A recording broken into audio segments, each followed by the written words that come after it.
దేవుని యొక్క మహిమ ఎవరి మీద ఉదయిస్తుందో వారిని దేవుడు ఏమంటున్నాడంటే, జనములు నీ వెలుగునకు వచ్చెదరు, రాజులు నీ ఉదయకాంతికి వచ్చెదరు. ఎందుకంటే నువ్వు ప్రకాశింపబడుచున్నావు కదా. భూమి మీద ఏం కలుగుతుందంట? కటిక చీకటి కలుగుతుంది. చూడుము, భూమిని చీకటి కమ్ముచున్నది, యెహోవా నీ మీద ఉదయించుచున్నాడు. దేవుడు ఏం చేస్తున్నాడు? నీ మీద ఉదయిస్తుంటున్నాడు. లోకంలో ఏం కలుగుతుందంట? కటిక చీకటి. భూమి మీద చీకటి ఆవరించిపోయినది.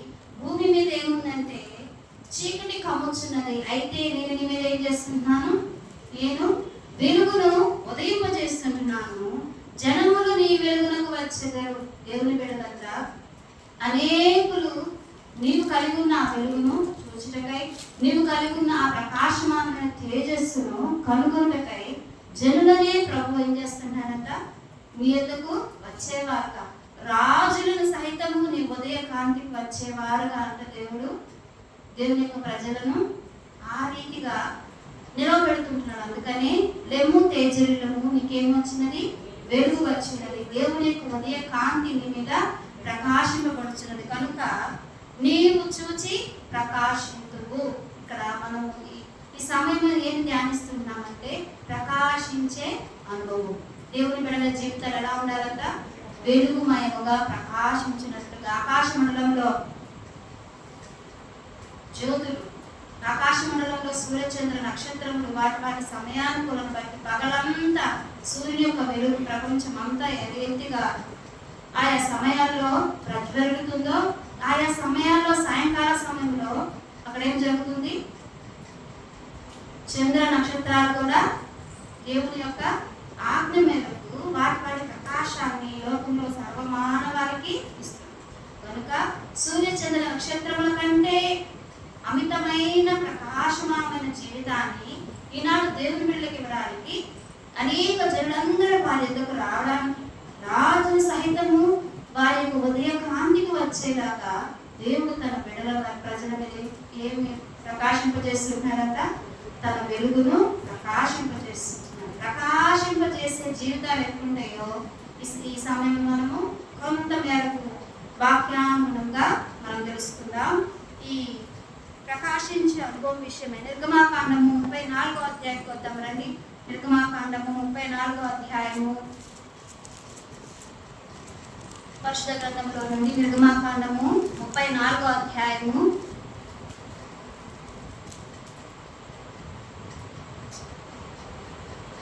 29వ వచనం చదువుకున్నట్లయితే, తీసిన వారు చదువుతామా? నిర్గమాకాండము 34వ అధ్యాయము 29వ వచనం. మోషే సీనాయి కొండ దిగుచుండగా శాసనములు గల ఆ రెండు పలకలు మోషే చేతిలో ఉండెను. అతడు ఆ కొండ దిగుచుండగా ఆయన అతనితో మాట్లాడుచున్నప్పుడు తన ముఖ చర్మము ప్రకాశించిన సంగతి మోషేకు తెలిసి ఉండలేదు. దేవుని ప్రజల మీద దేవుడు ఏం చేస్తున్నాడు? తన వెలుగును ప్రకాశింపజేస్తున్నాడు. ఇక్కడ మోషే యొక్క ముఖ చర్మం కూడా ప్రకాశించిందంట. దీని ఏ విషయంలో మోషే చర్మం ప్రకాశించిందంటే, నీవు ఒకప్పుడు కటిక చీకటిలో భూమి మీద ఏముందంట? కటిక చీకటి ఏలుబడి చేస్తుంది కదా. ఆ ఏలుబడిలో ఉన్న నిన్ను దేవుడు ఏం చేశాడు? నీ మీద వెలుగును ప్రసరింపచేసి ఆయన యొక్క ఉదయ కాంతిని నీ మీద ఉదయింపచేసి నిన్ను ప్రత్యేకమైన జీవితంలో, నీవు ప్రకాశించే జీవితంలోకి తీసుకొచ్చాడు కదా. ఆ స్థితిలో తీసుకొచ్చిన తర్వాత ఇక్కడ మోషే ముఖ చర్మం ప్రకాశించిందంట. ఎందుకు మోషే ముఖ చర్మం ప్రకాశించింది? నీ నా ముఖ చర్మాలు ప్రకాశించలేకపోవడం కారణం ఏమిటంటే, ఇక్కడ రాస్తుంటున్నాడు, మోషే సీనాయి కొండ దిగుచుండగా శాసనములు గల ఆ రెండు పలకలను మోషే చేతిలో ఉండెను. ఏకాంతముగా ఈ లోకపరమైన సమస్తాన్ని మోషే ఏం చేశాడు? విడిచిపెట్టేశాడు. పనిని విడిచిపెట్టేశాడు, ప్రయాసం విడిచిపెట్టాడు, కుటుంబాన్ని విడిచిపెట్టాడు, బిడ్డలను విడిచిపెట్టాడు. దేవుని పలుకులకై దేవుడు మాట్లాడాలని, దేవుడు ఏమి చెప్తాడా అని చెప్పి మోషే ఏం చేశాడండి? సీనాయి పర్వతం మీదకి వెళ్ళి 40 దినాలు ఏం చేశాడు? ఉపవాసంతో ప్రార్థన చేశాడు. ఎప్పుడైతే దేవునితో మానవునికి అన్యోన్య సహవాస సంబంధం ఉంటుందో అప్పుడే ఏమవుతుందంట, ముఖ చర్మం ప్రకాశిస్తుంది. దేవుడిని మీద వెలుగు ఉదయింప చేసిన తర్వాత నువ్వేం చేయాలంటే ఆయనతో అన్యోన్య సహవాసం కలవారమై ఉండాలి. అందుకని దేవుని యొక్క ధర్మశాస్త్ర గ్రంథంలో రాయబడుతుంది, ఎవరు అన్యోన్య సహవాసం కలవారమై ఉంటామో వారి మీద దేవుని యొక్క కృప, కరుణ, జాలి దేవుడు అత్యంతంగా చూపించే దేవుడు. తన కరుణను, కటాక్షమును కుమరించే దేవుడు. అందుకని ఆయన ఏం చేయాలనుకుంటున్నాడంట, అన్యోన్య సహవాసము కలిగి ఉండాలని కోరుకుంటున్నాడు. అట్లా ఆ సహవాసముగా ఉన్న రీతిని అంట దేవుడు ఏం చేశాడు, మోషేకి 2 రాతి పలకల మీద ఆజ్ఞలను కూడిన ఆ పలకలు ఇస్తే ఆ పలకలను చేతను పట్టుకున్నప్పుడు అతడు ఆ కొండను దిగుచుండగా ఆయన అతనితో మాట్లాడుచున్నప్పుడు దేవునితో మాట్లాడుతున్న సమయంలో దేవుని మోషే ముఖ చర్మం ఏమైంది, ప్రకాశించింది. దేవునితో మాట్లాడమంటే ఏమిటో తెలుసా, దేవునితో మాట్లాడమంటేనేమో ధర్మశాస్త్ర గ్రంథాన్ని మనం ఏం చేస్తున్నాం, ప్రతి దినము చదువుతుంటుంటే దేవుడు మనతో మాట్లాడతాడు. మరి మనము దేవునితో మాట్లాడటం అంటే ఏమిటంట, ఇక్కడ మోషే యొక్క అనుభవం కూడా అతడు ఆ కొండ దిగుచుండగా ఆయన అతనితో మాట్లాడుచున్నప్పుడు ఆ రాతి పలకలు ఎక్కడ ఉన్నాయి, ఆయన చేతిలో ఉన్నాయి కదా. ఆ రాతి పలక ద్వారా దేవుడు ఏం చేస్తున్నాడు, మోషేతో మాట్లాడుకుంటున్నాడు. ఆ రాతి పలకల్లో ఏముందంటే ఆజ్ఞలు, ఆ ఆజ్ఞలు, విధులు, కట్టడలు ఇవన్నీ ఏం చేయాలంట, కైకొని వాటి ప్రకారం నడుస్తుంటే ముఖ చర్మం ఏమవుతుంది, ప్రకాశిస్తుంది. ఈనాడు నీ చర్మం ప్రకాశించడానికి ఈ లోకంలో వేటిని కలిగి ఉండి వాటిని రాసుకొని వాటిని పూసుకొని వాటి విషయమై సంతోషించి వాటి కోసం ఎంతో డబ్బు ఖర్చు పెట్టి వృధా ప్రయాసగా వ్యర్థంగా నువ్వేం చేస్తుంటున్నావు, నీ చర్మాన్ని ప్రకాశింప చేసుకోవాలని అనేక రీతిలుగా పడన తిప్పలేవు, పాటలు లేవు కదా. చిన్న బిడ్డ మొదలుకొని వృద్ధుల వరకు ముఖమే ముడత పడకుండా, ముఖము నల్లగవ్వకుండా, ముఖము కమిలిపోకుండా, ఇంకా చాలా చాలా రకాలు ఉన్నాయండి కాంతివంతంగా ముఖాన్ని చేసుకోవడానికి. ఈ రీతిగా ఏం చేస్తున్నారంట, ఎన్నో ప్రయత్నాలు చేస్తుంటున్నారు. ఇక్కడ మోషే చర్మము ఈ ప్రయత్నాలు ఏ ప్రయత్నం మోషే చేయాల. ఆయన అతనితో మాట్లాడుకుంటున్నప్పుడు మోషే చర్మం ఏమైందంట, ప్రకాశించి.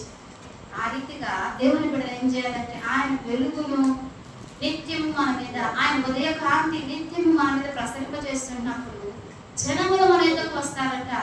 రాజులు మన ఉదయ కాంతిలోనికి మన మీద ప్రసరిస్తున్న ఉదయ కాంతిలోనికి రాజుల సహితం మన ఎదురుకు దేవుడు పంపించే దేవుడుగా ఉంటున్నాడు. మన చర్మం ఏమో వారి చర్మము ప్రకాశించండి. ఇక్కడ మనం చదువుతుంటే కింద భాగంలో తన ముఖ చర్మం ప్రకాశించిన సంగతి మోషేకు తెలిసి ఉండలేదు.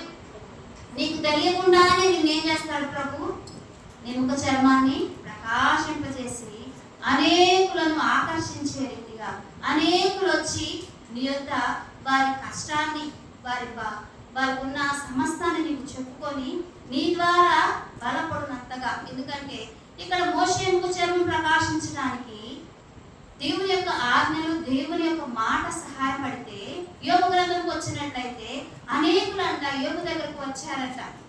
ఎందుకోసమో చూద్దాం రండి. యోగ గ్రంథము 29వ అధ్యాయం 24వ వచనంకి వచ్చినట్లయితే తీసిన మాట చదవండి.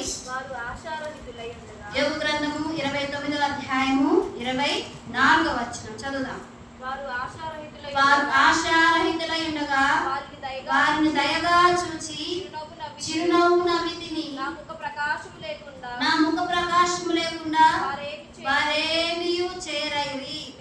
నేను వారికి పెద్దనై కూర్చుండి వారికి మార్గములను ఏర్పరచి తిని సేనలో రాజువలను దుఃఖించు వారిని ఓదార్చు వారి వలను నేను తిని. యోగ ఎలా ఉన్నాడంట, దేవుని వెలుగు తన మీద ప్రకాశిస్తుంది. దేవుని యొక్క ఉదయ కాంతిలో యోగ ఏం చేస్తున్నాడు, నడుస్తుంటున్నాడు. అతనికి ఏ ఆటంకము, ఏ అడ్డు లేదు. తన ఎద్దకు ఎవరు వస్తున్నారంటే మనం చదువుకున్న లేఖన భాగంలో జనములు ఆయన ఎద్దకు వస్తుంటున్నారు. రాజులు సైతం ఆయన ఉదయ కాంతిలో రావడానికి ఇష్టపడుతుంటున్నారు. ఎప్పుడు సమస్తము కలిగి ఉన్నప్పుడా? ఈ లోకంలో ఒక నానుడు ఉంది, అన్నీ ఉండి నీ దగ్గరికి వస్తారు. ఏమి లేకపోతే నీ దగ్గర ఎవరు ఉండరు కదా. అన్నీ ఉన్నప్పుడు యోబు దగ్గరకు అందరూ వచ్చారు. అతని యొక్క ఈ లోకంలో ఉన్న సమస్తము తన ఎదురు నుండి దూరం అయిపోయినా కానీ యోబు దగ్గరకంట అనేకులు వచ్చారు. ఇటువంటి వారికి యోబు ధైర్యముగా ఉన్నాడు. చూద్దామా? నేను వారికి పెద్దనై కూర్చుండి వారికి మార్గములను ఏర్పరిచి తిని. ఆశారహితులై, నా జీవితంలో ఏ ఆశ లేదు. ఉన్న ఆశలు ఏమైపోయినాయి? రహితం అంటే చల్లారిపోయింది. ఆశారహితులై, ఇక ఇటు నుంచి నా ఆశలు నెరవేరవు, ఆశలు తీరవు అనుకుంటున్న వారందరంట ఎక్కడికి వచ్చారు తెలుసా అండి? వారు ఆశారహితులై ఉండగా వారిని దయగా చూచి చిరునవ్వు నవ్వితిని. వారి మీద ఎలా చూశాడంట? దయగా చూడాలి. ఆశారహితులై లోకంలో దేవుని వెలుగు ప్రకాశించకుండా వారి మీద, దేవుని యొక్క ఉదయ కాంతి వారి మీద ఉదయించకుండా ఉన్న వారిని ఎలా ఉండాలంటే దయ చూపే వారముగా ఉండాలి. వారిని చిరునవ్వుతో దేవుని యొక్క మాటలు వారికి చెప్పే వారముగా ఉండాలి. ఇక్కడ యోబు కూడా అటు ప్రకాశమానమైన జీవితం, నా ముఖ ప్రకాశము లేకుండా వారేమీ చేయరైంది.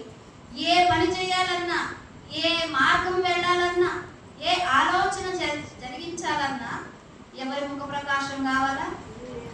ఉదయం లేవగానే సూర్యప్రకాశం లేకపోతే మనం ఏమైనా పని చేయగలమా? చేయలేము. సూర్యుడు ఉదయించకపోతే ఏమొస్తుందండి? చీకటి కదా. చీకటిలో తౌలాడుకోవడమే కానీ గుడివారముగా కళ్ళుండే పని చేయలేని వారం కదా. అటువంటి స్థితిలో యోబు ఏం చేశాడంటే అనేకులకు సూర్యుడు ఉదయించే ప్రకాశం ఎంత ప్రకాశమానంగా ఉంటుందో అలా యోబు యొక్క ముఖ చర్మము ప్రకాశించిందంట. ఎందుకంటే ఎవరి యొక్క వెలుగులో ఉన్నాడు యోబు?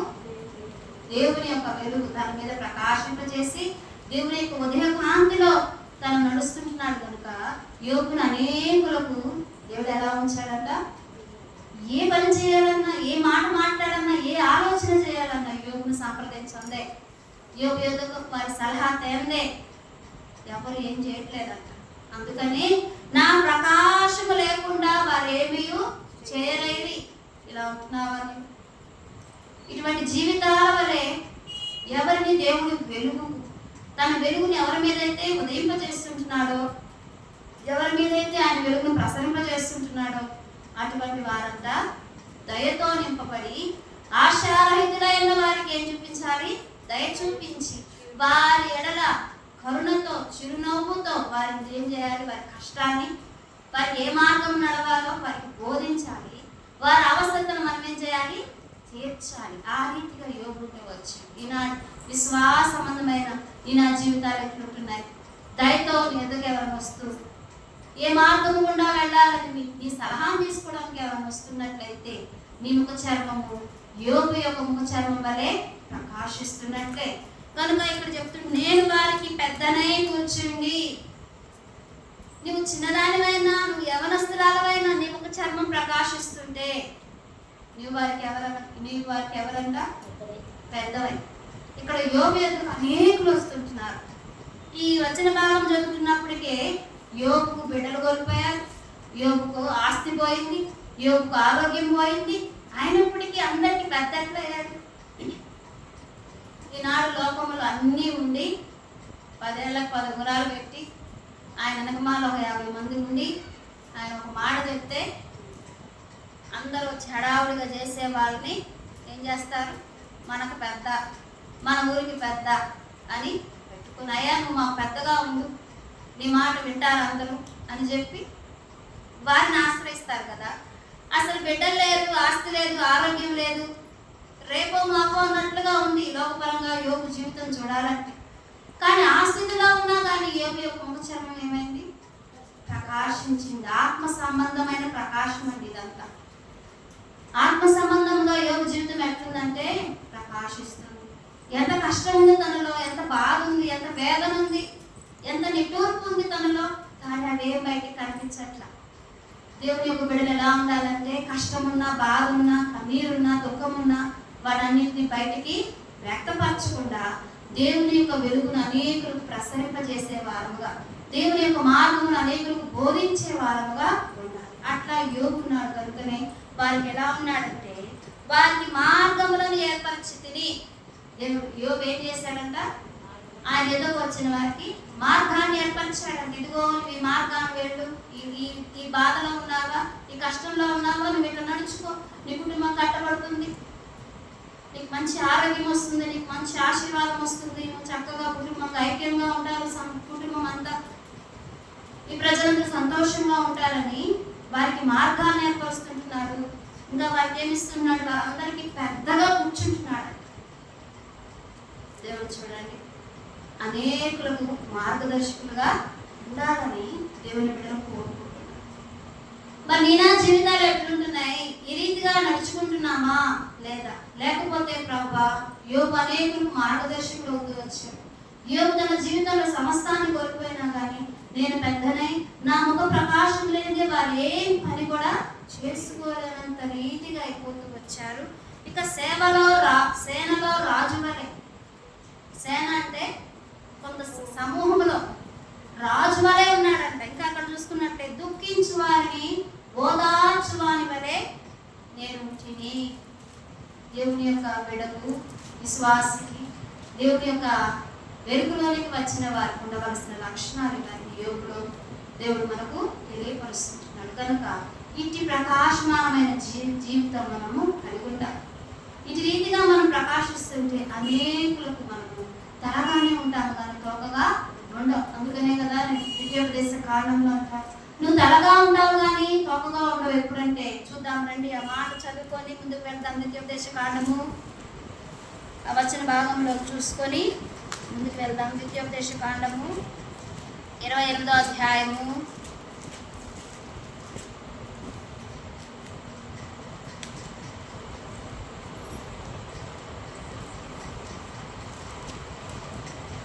'నువ్వు తలగా ఉండవు కానీ తోకగా ఉండవు' అనే వచ్చిన భాగం చదువుకొని ముందుకు వెళ్దాం.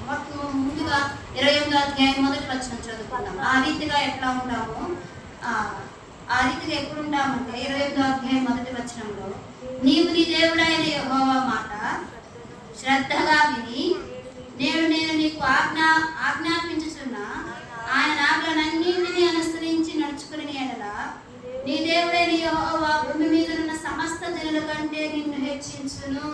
ఈనాడు దేవుని యొక్క వెలుగు నీ మీద ప్రకాశింపబడినా, దేవుని యొక్క తేజస్సు నేను కమ్ముకొనినా, దేవుడు దయతో నీ వైపు చూస్తున్నా, తన చిరునవ్వుతో నిన్ను తన యొద్దకు ఆహ్వానిస్తుంటున్నా, నువ్వు తలగా ఉండక తోకగా ఉండడానికి గల కారణం ఏమిటంటే నీవు ఆయన మాట శ్రద్ధగా వినలేకపోవడం.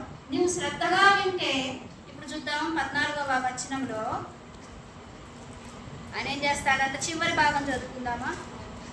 నీవు పైవాడుగా ఉండువు కానీ క్రిందివాడుగా ఉండవు. యెహోవా నిన్ను తలగా నియమించును కానీ తోకగా నియమింపడు. దేవుని యొక్క వెలుగును ప్రకాశింపక మునుపు భూమి మీద ఏం కమ్మిందంట? గట్టిగా చీకటి కమ్మింది. అందుకని దాని కాలంలో కూడా ఏముందంటే మొట్టమొదటి అధ్యాయంలో చదువుతున్నాం. మొట్టమొదటి అధ్యాయము ఆదికాండం మొదటి అధ్యాయము 2వ వచనంలో, భూమి నిరాకారముగాను శూన్యముగాను ఉండెను, చీకటి అగాధ జలముల పైన కమ్మి ఉండెను, దేవుని ఆత్మ జలములపై అలాడుచుండెను. చీకటి ఎక్కడుందంట? ఈ భూమి అంతా అగాధ జలముతో నింపబడినప్పుడంట చీకటి అగాధ జలముల మీద అక్కడ చుట్టూ తిరుగుతుందంట. భూమి నిరాకారంగా శూన్యంగా ఉంటే దేవునికి ఏమాత్రం ఇష్టం లేదు. అందుకని ఆకాశ మండలాలను ఏర్పరిచి భూమి పునాది వేసి మానవుని యొక్క జీవితంలో తన జీవాత్మ నుంచిన దేవుడు ఏం చెప్తున్నాడంటే, చీకటిని వేరుపరిచి కటిక చీకటి నుండి దూరపరిచి దేవుని యొక్క వెలుగుని మీద ప్రకాశింపజేసి తన ఉదయ కాంతిని మీద ఉదయింపజేస్తుంటున్నప్పుడు నువ్వు ఎలా ఉండాలంటే ఆయన మాటను శ్రద్ధగా వినే ప్రజలుగా ఉండాలి. అప్పుడు నిన్ను తలగా నియమిస్తున్నాడు కానీ నిన్ను తోకగా నియమించినప్పుడు నువ్వు పైవాడుగా ఉంటావు కానీ క్రిందివాడుగా ఏమాత్రము ఉండని అంటున్నాడు ప్రభు. ఈనాడు తోకగా ఉండటానికి, ఈనాడు నువ్వు కిందివాడుగా ఉండడానికి గల కారణం ఎక్కడో దేవుని మాటను అశ్రద్ధగా వినకుండా త్రోసిపుచ్చి నీ ఆలోచన ప్రకారం ఏసావు కూడా ఏమయ్యాడు తెలుసా అండి? దేవుని దృష్టిలో జ్యేష్ఠత్వం ఎంత గొప్పది కదా. ప్రథమంగా పుట్టిన వారు జ్యేష్ఠులు, ఆడపిల్ల కావచ్చు, మగబిడ్డ కావచ్చు, వారి గృహానికి ఇంటికి ఎవరు ప్రథమం కదా. జ్యేష్ఠత్వం హక్కును ఏసావు ఏం చేశాడంట? ఏముందిలే, టేక్ ఇట్ ఈజీ, ఇప్పుడు నేనేం చేయాలి, ఈ క్షణము నా కడుపు ఆకలి తీర్చుకోవాలి. ఒక్క పూట ఆహారం తినకపోతే చచ్చిపోతామా? ఏసావు అదే అనుకున్నాడు, ఒక్క పూట తినకపోతే నేను చచ్చిపోతాను. జ్యేష్ఠత్వం ఏముందిలే, దానివల్ల నా కడుపు నిండిద్దంట. ఇప్పుడు ఆ కూర అయితే ఏముంది, శుభ్రంగా తింటే నా కడుపు ఇప్పుడు నిండిపోయింది కదా. అంటే ఎప్పటికప్పుడు చాలే, ఎప్పటికప్పటికే పరగడుపు అన్నట్లుగా ఏసావు జ్యేష్ఠత్వాన్ని కాలదనుకున్నాడు, వద్దనుకున్నాడు, ఏముందిలే అని అనుకున్నాడేమో బహుశా. ఎందుకంటే ఆయన మాట శ్రద్ధగా వినే అనుభవం ఏసావులో లేదు. అందుకని ఆయన ఏమైపోయాడు, తోకగా అయిపోయాడు, క్రింది వాడుగా అయిపోతూ వచ్చాడు. దేవుని యొక్క వెలుగు తన మీద ప్రకాశిస్తున్న కటిక చీకటి తన మీద కమ్ముకుని ఉంది కదా. అందుకని యోహాను సువార్తలో రాయబడింది కదా, లోకంలో వెలుగు లోకంలో ప్రకాశిస్తుందంట కానీ చీకటి గ్రహించలేకపోతుంది. ఎందుకంటే చీకటి వారిని ఏం చేసింది, కమ్మింది, వారి కనులు కమ్మింది. అందుకని ఏసావు గ్రహించుకోలేకపోయాడు. ఆనాడు దేవుని స్వార్థ ప్రకటిస్తున్న బాప్తిస్మిచ్చి యోహాను చెప్పిన ఆయన శిష్యులుగా ఏర్పాటు చేయబడిన ఆ 12 మంది శిష్యుల్లో ఎంతగా దేవుని సుమాటను ప్రకటించినా కొంతమంది గ్రహించారు, కొంతమంది గ్రహించలేకపోతూ వచ్చారు. కనుక ప్రకాశించే జీవితం ఎప్పుడు కలుగుతుందంటే ఆయన మాట శ్రద్ధగా విన్నప్పుడు. ప్రకాశించే అనుభవం ఎప్పుడు వస్తుందంటే చీకటి నీ నుండి వేరై పోయినాం. కనుక మనం చదువుకున్న భాగంలోనికి వచ్చి ఆ ముందుకు వచ్చిన భాగంలోనికి వద్దాం రండి.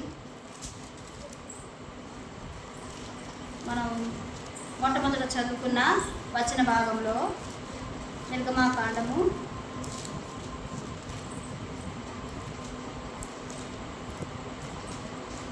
29:24 చదువుకున్నాం కదా. ఆ వచన భాగం చదువుకొని ముందుకు వెళ్దాం.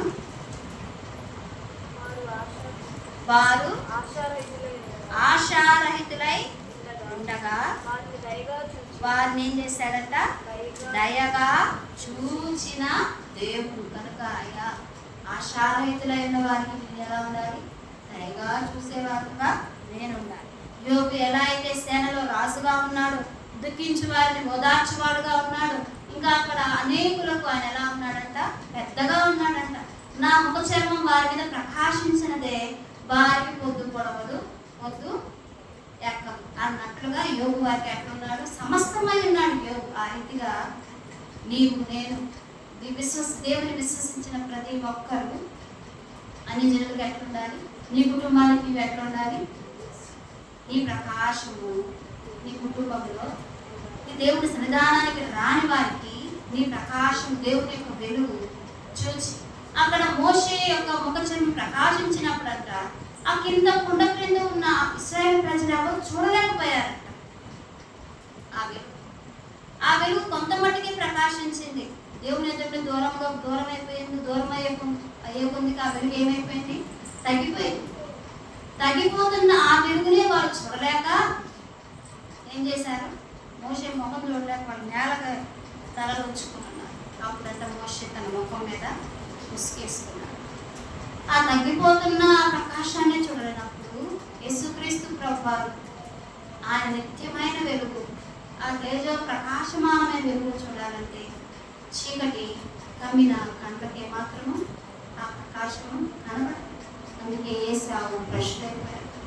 ఈ ఒక్క పూటి కొరకు ఏసావు అంటే ప్రశ్న మీరు ఎవరైనా ఉన్నారేమో అంటే ఉంటారనే, ఉన్నారేమో అని జాగ్రత్తగా ఏం చేయమంటున్నాడు, చూసుకోమంటున్నాడు.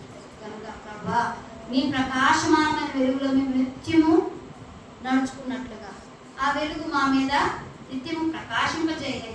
యోగు ఏ రీతిగా నడుచుకున్నాడు, యోగు ఏ రీతిగా దుఃఖించే వారికి మార్గదర్శకులుగా, మార్గం చూపించే వారికి మార్గదర్శకులుగా ఉన్నాడు. ఆ రీతిగా నన్ను ఉంచమని ప్రార్థన చేస్తాం. మత్తయి సువార్త 17వ అధ్యాయము 5వ వచనం చూద్దాం రండి.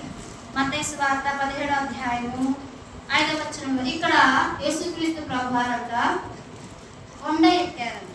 చూద్దామా 17వ అధ్యాయం. 6 దినములైన తర్వాత యేసు పేతురును యాకోబును అతని సహోదరుడైన యోహానును వెంటబెట్టుకొని, మత్తయి సువార్త 17వ అధ్యాయము 1వ వచనం నుండి, ఎత్తైన ఒక కొండ మీదకి ఏకాంతముగా పోయి వారి ఎదుట రూపాంతరము పొందెను. 6 దినములైన తర్వాత అంటే ఏ రోజు అయి ఉంటుంది? ఆదివారం కదా. 6 దినములైన తర్వాత 7వ రోజు అంటే ఆదివారం. ఆదివారం నాడంతా యేసుక్రీస్తు ప్రభువారు ఇద్దరు శిష్యులను వెంట పెట్టుకొని ఏకాంతంగా వెళ్ళాడు. దేనికోసం? తండ్రి యొక్క వెలుగు, తండ్రి యొక్క మాట కోసం. ఇక్కడ దేవుడు ఏం తెలియపరుస్తుందంటే 6 దినములైన తర్వాత దేవుని బిడ్డ ఎక్కడికి రావాలి? దేవుని మందిరానికి రావాలి. ఇక్కడ యేసుక్రీస్తు ప్రభువారు వారిని తీసుకొని వచ్చిన తర్వాత కూడా ఏకాంతముగా ఒక ప్రదేశానికి వెళ్ళి ఏం చేస్తుంటాడంట? వారి ఎదుట రూపాంతరము పొందెను. ఆయన ముఖము సూర్యుని వలె ప్రకాశించెను, ఆయన వస్త్రములు వెలుగు వలె తెల్లనివారెను. ఇదిగో మోషేయు ఏలియాయు వారికి కనబడి ఆయనతో మాట్లాడుచుండిరి. అక్కడ వారికి ఎవరు కనిపించారంటే పేతురు యోహానులకు మోషే ఏలియాలు కనిపించారు. ఎప్పుడైతే ఏకాంతంగా నువ్వు ప్రార్థన చేస్తావో అప్పుడు నీ ముఖ చర్మం ఏమవుతుంది? ప్రకాశిస్తుంది. ఆ ప్రకాశం చూడలేకట ఆ పేతురు యోహాను ఏమనుకున్నారంటే, అబ్బా ఎంత బ్రహ్మాండమైన విషయాన్ని చూసాం, ఇది ఇక మరి యొక్క స్థలం కాదు. ఇక్కడే మనం ఏం చేద్దామంటే మోషేకు ఒకటి, ఏలియాకు ఒకటి, నీకొకటి, ముగ్గురికి 3 పర్ణశాలలు కట్టేద్దాం, ఇక్కడే ఉన్నాం ఇక. ఎందుకంటే రూపాంతర అనుభవాన్ని ఆ దృశ్యాన్ని చూసాం కదా అని వారి యొక్క ఆలోచనలు చెప్తుంటే దేవుడు ఏమంటున్నాడు చూద్దాం రండి. పరమందున్న తండ్రి యొక్క ఆలోచన ఏమిటో చూద్దామా? 5వ వచనం చదువుకుందాం. అతడు ఇంకనూ మాట్లాడుచుండగా ఇదిగో, చదువుదాం, ఇదిగో ఈయన నా ప్రియ కుమారుడు, ఈయన యందు నేను ఆనందించుచున్నాను, ఈయన మాట వినుడని ఒక శబ్దము ఆ మేఘములో నుండి పుట్టెను. ఎవరు మాట వినాలి? అక్కడ పేతురు యోహానులు చెప్తున్న మాట యేసుక్రీస్తు ప్రభువారు వారు చెబుతున్న మాట వింటుంటే ఆకాశంలో ఒక శబ్దం వినపడిందంట. తండ్రి యొక్క మాట, ఇదిగో నేను పంపిన ఈయన. మీ మాటలు కాదు ఆయన వినాల్సింది, ఆయన చెప్పిన మాటే నేను వినాలి. ఏకాంతముగా వెళ్ళి ప్రార్థన చేస్తే ప్రభు మాట ఏంటో నీకు దేవుడు తెలియపరుస్తాడు. మనుషుల మాటలు కాదు, మనుషుల ఆలోచనలు కాదు. నీ కష్టము, శ్రమ, బాధలో, శోధనలో, ఇబ్బందుల్లో మనుషుల ఆలోచన లేకుండా పలు రీతిలుగా చెప్తారు. కానీ ఎవరి ఆలోచన, ఎవరి మాట స్థిరమంటే దేవుని యొక్క మాటే స్థిరం. అక్కడ ఆ సందర్భాల్లో దేవుని యొక్క ముఖ చర్మం ప్రకాశించింది. కానీ మీరేం చేస్తున్నారా? యేసుక్రీస్తు ప్రభు వారికి సలహాలు ఇస్తుంటున్నారు. అయ్యా ఇక్కడే ఉండిపోదాం, ఇక్కడే ఉండిపోతే తండ్రి యొక్క చిత్తం నెరవేర్చబడుతుందా? నెరవేర్చబడదు కదా. తండ్రి యొక్క చిత్తం ఏంటి? సర్వలోకానికి ఆయన సువార్త ప్రకటించాలి. ఆయన ఈ లోకానికి పంపించిన ఆ సమయం, ఆ తరుణం అంతా ఏం చేయబడాలి? ఆ కార్యక్రమం అంతా జరిగించబడాలంటే ఆ కొండ మీద ఉంటే సరిపోయిందా? తండ్రి యొక్క చిత్తం నెరవేర్చబడుతుందా? కాదు కదా. తండ్రి యొక్క చిత్తం నెరవేర్చబడాలంటే జీవితంలో దేవుని యొక్క స్వరాన్ని వినాలి. అందుకని యేసుక్రీస్తు ప్రభువారు కూడా పరలోకం నుండి వచ్చిన ఆ శబ్దం వినంట దేవుని యొక్క చిత్తాన్ని ప్రజలైన ఆ శిష్యులైన పేతురు యోహానులు కూడా దేవుడు ఏం చేశాడు? తెలియపరిచాడు. నీ జీవితంలో దేవుని యొక్క చిత్తాన్ని గ్రహించాలంటే మనుషుల యొద్దకు వెళ్ళద్దు. ఎక్కడికి వెళ్ళాలి? దేవుని సన్నిధానానికి వచ్చి ప్రార్థిస్తే దేవుడే నీకు నువ్వేం చేయాలి, దేవుని యొక్క చిత్తం ఏమిటో, నీ జీవితంలో దేవుని యొక్క ఉద్దేశం ఏమిటో నీకు తెలియపరుస్తాడు. కనుక దేవుని యొక్క చిత్తాన్ని తెలుసుకుంటే మన ముఖం ఏమవుతుందంట? ప్రకాశిస్తుందంట. మరి ఒక వచనం భాగం చూద్దాం. లూకాసు వార్త 24వ అధ్యాయము 4వ వచనం చదువుకుందాం రండి. లూకాసు వార్త 24వ అధ్యాయము 4వ వచన భాగం చదువుకొని ప్రార్థనలోకి వెళ్దాం. 24వ అధ్యాయము 4వ వచనం. ఇందును గూర్చి వారికి ఏమీ తోచక ఉండగా ప్రకాశమానమైన వస్త్రములు ధరించిన ఇద్దరు మనుషులు వారి యొద్ద నిలవబడి, వారు భయపడి ముఖములను నేల మోపి ఉండగా, వీరు సజీవుడైన వారిని మీరెందుకు మృతులలో వెతుకుచున్నారు? ఆయన ఇక్కడ లేడు, ఆయన లేచి ఉన్నాడు. ఆయన ఇంకా గలిలయలో ఉండినప్పుడు మనుష్య కుమారుడు పాపిష్టులైన మనుషుల చేతికి అప్పగింపబడి సిలువ వేయబడి 3వ దినమున లేవవలసి ఉన్నదని ఆయన మీతో చెప్పిన మాట జ్ఞాపకము చేసుకుని వారితో అనిరి. యేసుక్రీస్తు ప్రభువారు తండ్రి యొక్క చిత్తాన్ని నెరవేర్చడానికై ఆయన ఏం చేశాడంట? సిలువ మీదకి ఎక్కి 3 దినాలు సమాధిలో ఉండి 3వ దినం ఏం చేశాడు? సమాధిని తిరిగి లేచి, సమాధిని గెలిచి, మృత్యువును గెలిచి, మరణాన్ని గెలిచి ఆయన ఏం చేశాడు? సజీవుడై లేచాడు. కానీ మనుషులు ఏం చేస్తున్నారు? ఆ మాటను జ్ఞాపకం చేసుకోకుండా సమాధి దగ్గరికి వెళ్ళి అక్కడ ఎత్తుతున్నారంట. సమాధి దగ్గరికి ఎవరెత్తారు? చచ్చిపోయిన వాళ్ళు. సజీవులంగా ఉన్న వాళ్ళం చచ్చిపోయిన వాళ్ళ దగ్గరికి వెతుకుతామా? చనిపోయిన వాళ్ళ దగ్గరికి, సమాధి దగ్గరికి వెళ్ళి మా వాళ్ళు ఇక్కడ ఉన్నారు, మా ప్రజలు ఇక్కడ ఉన్నారు, నా తండ్రి ఇక్కడ ఉన్నాడు, నా తల్లి ఇక్కడ ఉన్నాడు, నా బిడ్డ ఇక్కడ ఉన్నారు, నాకు వెతుకుతారా? సజీవులకు మృతులతో పని ఏంటండి? లేదు కదా పని. నువ్వు మృతుడవు కాదు కదా, నువ్వు సజీవుడవు కదా. క్రీస్తునందున్న వారు ఎవరంట?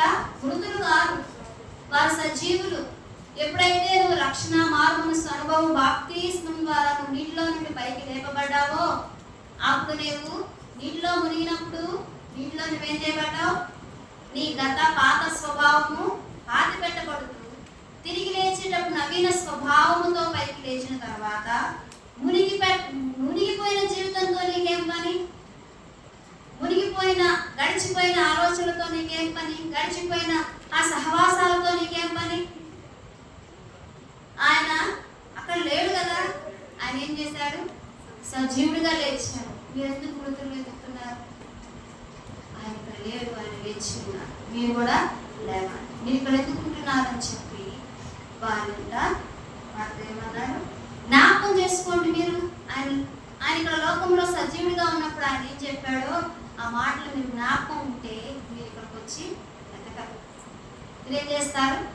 ఆ మాటలు జ్ఞాపకం చేసుకుని ధైర్యంగా ఉంటారు కదా. మరలా దేవుడు తిరిగి వస్తాడు, మమ్మల్ని ధైర్యపరుస్తాడు, మా దుఃఖాన్ని తొలగిస్తాడు, మమ్మల్ని ఓదార్చువాడు. మేము ఆ మాటలను బట్టి ధైర్యంగా ఉండాలి. మేము ఏమాత్రం ఇంకా మరణంలోనికి, ఆ విడిచిన స్వభావంలోనికి, ఆ పాత స్వభావంలోనికి వెళ్ళకూడదని వాళ్ళు ఏం చేస్తారంట? ధైర్యంగా ఉంటారు. అందుకని ఇక్కడ అంటున్నారు, మనుష్యులు వారి యొద్ద నిలవబడి ఇందుని గురించి వారికి ఏమీ తోచక ఉండగా. ఇప్పుడు మేము ఏం చేయాలో మాకు ఏం తెలియట్లా. ఇటువంటి స్థితిలో ఉంటే వారి యొద్ద కంట ప్రకాశమానమైన ఇద్దరు దూతలు వచ్చారు. ఇప్పుడు ఏం తోచకుండా వస్తున్నా, నీకు ఎదురవుతున్న పరిస్థితులను బట్టి, శ్రమను బట్టి, ఇరుకును బట్టి, ఇబ్బందిని బట్టి, ఉపద్రవాన్ని బట్టి, జరుగుతున్న ఒక్కొక్కసారి పనిలో ఆటంకాలను బట్టి ఏమి తోచక ఇప్పుడు ఏం చేయాలో కూడా కోరుకోని పరిస్థితుల్లో మీరు ఉంటే నువ్వేం చేయాలంటే, క్రీస్తు లేచి ఉన్నాడు కదా, క్రీస్తు సజీవుడిగా ఉన్నాడు కదా, ఆ రీతిగానే దేవుడు నన్ను కూడా ఏం చేస్తాడు? ఈ కష్టం నుండి నన్ను బయటికి లేవెడతాడు. ఈ అనారోగ్య పరిస్థితి నన్ను దేవుడు స్వస్థపరుస్తాడు. ఈ వ్యాధి బాధ నుండి దేవుడు నన్ను విడిపిస్తాడు. ఈ అప్పుల నుండి దేవుడు నన్ను పైకి లేవనెత్తాడు. ఈ ఆర్థిక పరిస్థితి నుండి దేవుడు నాకు సహాయం చేస్తాడు. ఈ పంట నష్టం లేకుండా దేవుడు నన్ను ఏం చేస్తాడు? పంటలో అభివృద్ధిని ఇస్తాడని నీవు కనుక దేవుడి మాటలు జ్ఞాపకం ఉంటే నీవు మృతమైన ఈ లోకాన్ని మళ్ళా వెతకం. అందుకే వారు మాకు ఏం తోచుకుందయ్యా ఈ పరిస్థితులు మేమేం చేయాలి? వర్షం పడట్లేదని విత్తనాలు వేసిన వారు మాకు ఏం దోసుకుడిగా అట్లా ఏం చేయాలి? ఒకసారి విత్తనం విత్తాం, మళ్ళీ దున్నేసాం, మళ్ళీ వేసాం, మొక్క రాల, పంటకు పెట్టిన తిరిగి వస్తుందో లేదో తెలియదు, వర్షం పడుతుందో లేదో తెలియదు, పరిస్థితులు అన్నీ ఏమైపోతున్నాయి? గడ్డు పరిస్థితులు అయిపోతాను, ఏమి తోచబడలేని పరిస్థితులు అవుతున్నాను, ఏమి మాకేం తోచుకున్నదని సందిగ్ధంలో ఉంటే దేవుని మాటలు జ్ఞాపకం చేసుకో. దేవుడు సజీవుడు, దేవుడిని తలగా ఉంచేవాడు, దేవుడిని పైవాడుగా ఉంచేవాడు. ఎక్కడ ఆయన మాటను అశ్రద్ధ పెడుతూ, ఆయన మాటలు వినకుండా, దేవుని యొక్క ఆజ్ఞలు కైకొనకుండా, నీ ఇష్టానుసారంగా నీ స్వ ఆలోచనలతో నీ ముందుకు వెళ్ళిపోయి నీ పనులు చేసుకుంటూ అక్కడ ఆటంకం కలుగుతున్నప్పుడు అక్కడ స్ట్రక్ అయిపోయి ఇప్పుడు నేను ఏం చేయాలో ఎటు తోచుకున్నదని సందిగ్ధంలో పడితే అక్కడ ఏమంటున్నాడు, వారిని సరిచేయడానికంట ప్రకాశమానమైన ఇద్దరు దేవదూతలను దేవుడు వారి ఎదురు పంపించారు. ఏ విషయంలో మనము భయపడతాం? ఎందుకంటే మనకు తోడుగా, మన పక్షంగా యుద్ధము చేయడానికి మనకు తోడుగా దేవుడు ఎవరు ఉంచాడండి? దేవదూతలను ఉంచాడు, ఆయన వాక్యాన్ని ఉంచాడు, ఆయన ఆజ్ఞలను ఉంచాడు, ఆయన కట్టడలను ఉంచాడు. ఇవన్నీ మనకు సమూహంగా ఉన్నప్పుడు యేసుక్రీస్తు ప్రభువు కూడా ఆ సైన్యం ఆయన దగ్గరకు వచ్చి అతను పట్టుకొని వెళ్ళాలనుకున్నప్పుడంట యేసుక్రీస్తు ప్రభువు ఒక మాట తండ్రికి చెప్తే 12 సైన్య సమూహం ఆయన మరణముకు అప్పగించకుండా సైన్యం యేసుక్రీస్తు ప్రభువుని ఎత్తుకొని పోకుండా ఆయనకు ఎదురుగా అడ్డుపడి నిలిచేవారు. కానీ ప్రభు ఆ రీతిగా జరిగించరా? ఎందుకంటే తండ్రి యొక్క చిత్తం ఆ రీతిగా యేసుక్రీస్తు ప్రభువు మరణముకు, సిలువకు, ఆ రీతిగా కష్టానికి, కొర్రా దెబ్బలకి 30 ఎన్నండి కొర్రా దెబ్బలు చెప్పండి. ఒకటి తక్కువ 40, 29, 30 చెప్పాలి. ఒకటి తక్కువ సందిగ్ధం. చూడండి ఎన్నిసార్లు వింటున్నాం. యేసుక్రీస్తు ప్రభువారు 4 మేకులు వేశారు, 3 మేకులు వేసి కొట్టారు, 5 మేకులు వేసి కొట్టారు. ఎన్ని మేకులు కొట్టారంటే యేసుక్రీస్తు ప్రభువారికి? ఇది కూడా సందిగ్ధమేనా?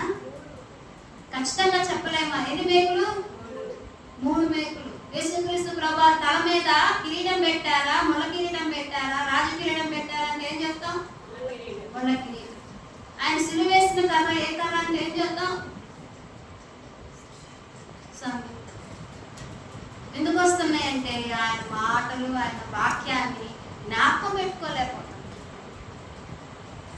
నువ్వు ఎక్కడ వెతుకుతున్నావు అంటే లోకంలోనే వెతుకుతున్నావు. పని వెతుకుంటున్నావు, కుటుంబ సంతోషం వెతుకుంటున్నావు, ఆరోగ్యం లేదని ఆరోగ్యం డాక్టర్ చుట్టూ వెతుకుంటున్నావు. దేవుని మాటలు జ్ఞాపకం ఉంటుంది. అందుకని ఇక్కడ వీళ్ళు కూడా ఏం చేస్తూ వచ్చారంటే సందిగ్ధంలో పడ్డారు, ఎటు తోచని స్థితిలో ఉన్నారు. అప్పుడంట వారి యొద్దకు ప్రకాశమానమైన ఇద్దరు దూతల్ని తండ్రి పంపించాడంట. ఇటు పరిస్థితుల్లో నువ్వు కూడా ఎవరి సహాయాన్ని కోరాలంటే దేవుడు పంపించే సహాయాన్ని నువ్వు కోరాలి. అప్పుడే నీ సందిగ్ధం అంతా పోయి మంచి సమాధానం నీ హృదయానికి దేవుడు అనుగ్రహిస్తాడు. కనుక ఇటు ప్రకాశమానమైన జీవితం, ఇట్టి వెలుగు మా మీద, కుటుంబం మీద, సంఘం మీద ప్రకాశింపజేసి భూమి మీద ఉన్న కటిక చీకటి ఏరుబడి కింద నుండి మా కుటుంబాలను, సంఘాన్ని విడిపించి ప్రభా మేము అనేకులకు ఎలా ఉండాలి?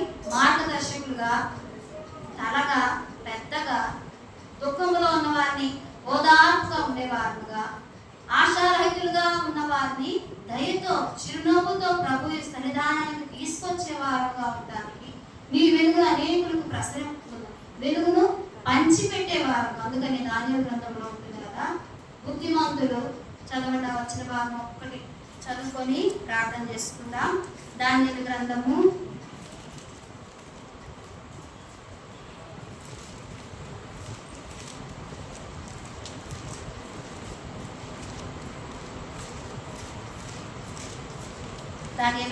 12వ అధ్యాయం 3వ వచనం.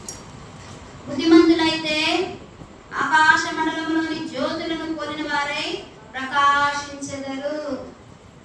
ప్రకాశించే జీవితము నీ నా జీవితంలో లేదంటే ఇంకా బుద్ధిహీనంగా ప్రవర్తిస్తూ బుద్ధిమంతులముగా లేకుండా ఆకాశ మండలంలో జ్యోతులు ఏ రీతిగా ప్రకాశిస్తుంటాయో ఆ రీతిగా ప్రకాశించకుండా ఉంటే ప్రభా మా బుద్ధిహీనత నుండి మమ్మల్ని దూరపరిచి బుద్ధిమంతులముగా నేను, నా కుటుంబము, ప్రభా నీ సంఘము బుద్ధిమంతులముగా ఆకాశ మండలంలో జ్యోతులు ప్రకాశించే రీతిగా మేము ప్రకాశించాలయ్యా. నీతి మార్గం అనుసరించి నడుచుకున్నట్లుగా ఎవరు అనేకులను త్రిప్పుదురో. నీవు నీతి మార్గంలో ఉంటూ నీ భర్త నీతి మార్గంలో లేకపోతే, నీవు నీతి మార్గంలో నడుచుకుంటూ నీ కుమారుడు నీ కుమార్తెలు నీతి మార్గంలో నడుచుకోకపోతే వారు నువ్వేం చేయాలి? నీతి మార్గంలోనికి ఎవరు త్రిప్పుతారో వారే ఆ జ్యోతులు. అంటే వారు బుద్ధిమంతులు. నీ బిడ్డలను నీతి మార్గంలో తిప్పుకొనకపోతే ఎక్కడో బుద్ధిహీనత నీ మీద ఏర్పడి చేస్తుంది. నీ భర్తను దేవుని యొక్క నీతి మార్గంలోనికి నీవు, అందుకనే వాక్యం ఉంది, ఒక విశ్వాసి భార్య ఒక అవిశ్వాసి అయిన భర్తను ఏ విధంగా దేవుని సన్నిధానానికి రాబట్టవచ్చు? ఏ విధంగా అండి? తనకున్న జ్ఞానంతో రాబట్టగలుగుతుందా? ఒక మాట అంటే ఎదురు 4 మాటలు అంటే రాబట్టగలుగుతావా? మరి ఎలా రాబట్టగలుగుతాం?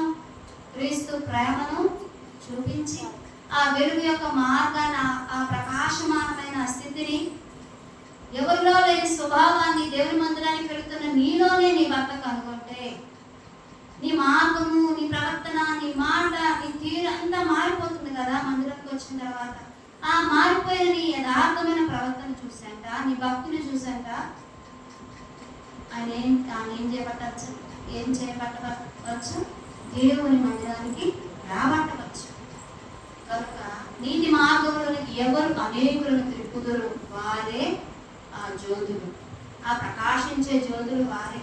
ఆ ప్రకాశించేటువంటి ఆ బుద్ధిమంతులు కూడా వారేనంట. నీ కుటుంబం అంతా దేవుని మార్గంలో, ఆ నీతి మార్గంలో ప్రకాశించలేకపోతే, అయ్యా దేవా నన్ను దయతో క్షమించయ్యా, ఇంకా ఆ నీతి మార్గంలో నా కుటుంబంలో ఎవరు లేరు, ఆ మార్గంలో మొదట నేనే లేదు. కనుక నీతి మార్గంలో నేను నడుచుకుంటూ నా కుటుంబీకులందరూ నీతి మార్గంలో నడుచుకుంటూ ఉంటే ఆ బుద్ధిమంతులు నేను, ఆ బుద్ధిమంతురాలను నేను, ఆ ఆకాశ మండలంలో ప్రకాశించి ఆ నక్షత్రాన్ని నేనే. ఆ మార్గం నడుచుకోకపోతే ఆ నక్షత్రాన్ని నేను కాలేం కదా ప్రభు. దైవ ప్రకాశించేటువంటి ఆ స్థితిలో నన్ను తీసుకురాయి అని చెప్పి ప్రార్థన చేద్దాం. దేవుడు కొద్ది మాటలు దీవించి మన నిలుపులో ఆయన వాక్యము తన మాటలను భద్రపరిచి మనకు సహాయం చేయడం కనుక ప్రార్థన చేస్తున్నాం.